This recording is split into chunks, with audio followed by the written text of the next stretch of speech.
السلام علیکم ورحمۃ اللہ وبرکاتہ۔ اللہ آپ کو آسانیاں عطا فرمائے۔ سردیوں میں صحت مند رہنے کی چند آسان ٹپس۔ ہم سب جانتے ہیں سردی کے موسم میں اکثر افراد کسی نہ کسی بیماری جیسے نزلہ، زکام، کھانسی، الرجی، جوڑوں میں درد، ڈپریشن، اداسی وغیرہ کا زیادہ شکار ہو جاتے ہیں۔ ان سب سے خود اور اہل خانہ کو محفوظ رکھنے کے لیے چند آسان ٹپس عرض کرتی ہوں۔ ضروری نہیں کہ سب آزمائیں، لیکن جو بھی آسان لگے اپلائی کیجیے۔ ہاں یہ بات ہے کہ سب کی سب آزمودہ اور مفید ہے۔ آرام سب سے پہلی اور سب سے اہم آرام ہے۔ غور کیجیے اللہ رب العالمین نے سردیوں کی رات اتنی طویل کیوں کی ہے؟ اس لیے کہ رب العالمین بہتر جانتے ہیں کہ انسان اور دیگر مخلوق اس سرد موسم میں زیادہ آرام کی ضرورت ہے۔ اس لیے سردی میں رات کا آرام بہت سے امراض سے محفوظ رکھتا ہے۔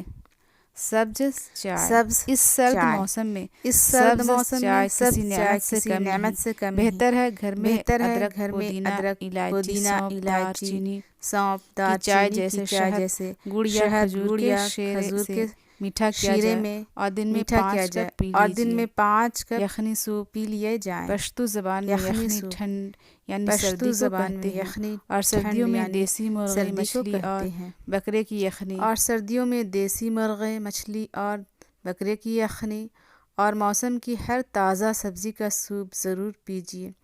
یہ غذائیں انشاءاللہ آپ اور اہل خانہ کو بہت سی دواؤں سے محفوظ رکھیں گے۔ جو اور کھجور کا دلیا۔ عام طور پر جو کے بارے میں یہ تاثر ہے کہ اس کی تاثیر ٹھنڈی ہے۔ بہت ممکن ہے ایسا ہی ہو، لیکن جب آپ جو کے دلیے کے ساتھ کھجور اور شہد ملا لیں تو سرد موسم میں یہ سب سے مفید ناشتہ ہے۔ مچھلی، دیسی انڈے اس موسم میں جسم کی قدرتی حرارت کو بحال رکھنے میں معاون ثابت ہوں گے۔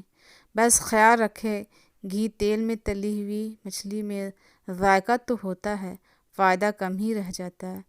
اسٹیم بھاپ سے پکائی گئی مچھلی سب سے بہتر ہے، یا شوربہ میں بنی ہوئی۔ سرد موسم میں ورزش، واک، چہل قدمی کے لیے باہر جانا آسان کام نہیں، لیکن گھر میں رہتے ہوئے یوگا جیسی ورزش ضرور کی جانی چاہیے۔ اس موسم میں گرم لباس کا استعمال بہت ضروری ہے۔ اپنے لباس، لحاف وغیرہ ہر ممکن توجہ دی جانی چاہیے، خاص طور پر بچوں اور ضعیف العمر اہل افراد کے لیے۔ کاٹن کے پورے بازو والی بنیان اور لیگن بہت مفید ہے۔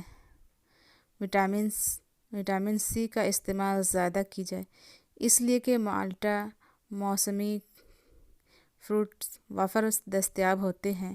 ان نعمتوں سے فائدہ اٹھائیں۔ انہیں کھانے کا اچھا وقت دوپہر کا، اور وہ بھی دھوپ میں بیٹھ کر۔ سردیوں کی دھوپ کم از کم 20-30 منٹ دھوپ میں ضرور بیٹھا جائے۔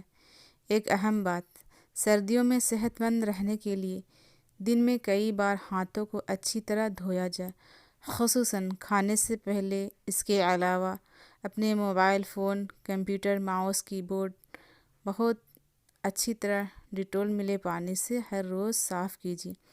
اچھی کوالٹی کے ہینڈ سینیٹائزر سے بھی دن میں کئی بار ہاتھ صاف کیجیے۔ سرد موسم میں پانی پینے کی خواہش نہیں ہوتی، لیکن گرم موسم کی طرح اس موسم میں بھی پانی زیادہ پینا چاہیے۔ دل نہ چاہتے ہوئے بھی 2 سے 2.5 لیٹر پانی پینا چاہیے۔ چائنیز کی طرح نیم گرم پی لیجیے یا پھر سبز چائے بنا کر۔ سرد موسم میں جسم کی مساج، کسی بھی آئل سے سر سے پاؤں تک مالش کا اہتمام کیا جانا چاہیے جس قدر ممکن ہو۔ ہر غسل سے پہلے سرسوں کے تیل سے جسم پر مالش کیجیے، پھر گرم پانی سے نہا لیں۔ دوبارہ عرض ہے، تیل کی مالش بچوں اور بزرگوں کے لیے بہترین دوا ہے۔ اللہ آپ کو موسم کی ہر سختی اور تکلیف سے اپنے حفظ و امان میں رکھے، آمین یا رب العالمین۔